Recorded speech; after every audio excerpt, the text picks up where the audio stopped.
Amos Amos 9:12. Amos 9:12.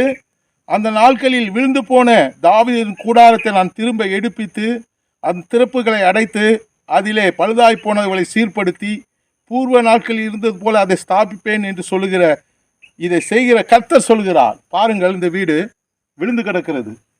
இது ஒரு சிறிய ஒரு குடிசை தான், ஓடு வீடு தான். ஆனால் அது விழுந்து விட்டது.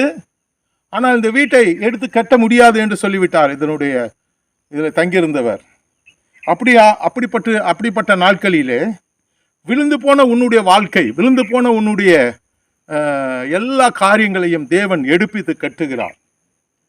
அந்நாட்களில் விழுந்து போன தாவீதின் கூடாரத்தை திரும்ப அடைத்து திரும்ப அவர் திரும்ப எடுக்கிறார். அதன் திறப்புகளை அடைக்கிறார். அதில் பழுதா போனவர்களை சீர்படுத்துகிறார்.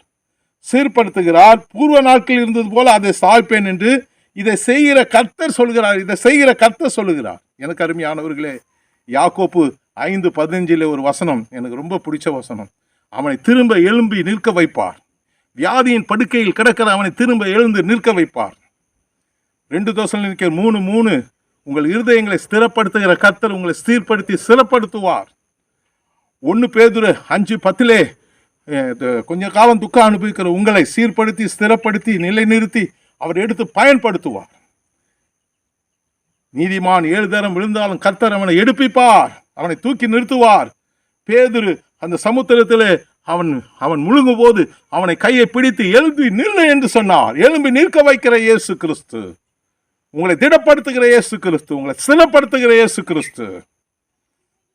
தேவ கரம் உங்களை எடுத்து நிறுத்தும். எனக்கு அருமையானவர்களே, இயேசு கிறிஸ்துவின் கிருபையும் அன்பும் உங்களை திரும்ப எழும்பி நிற்க வைக்கும். பரிசுத்தாவினுடைய அபிஷேகம் விழுந்து போன உன்னுடைய வாழ்க்கையின் வீடாகிய இந்த வீட்டை எழுப்பி நிற்க வைக்கும்.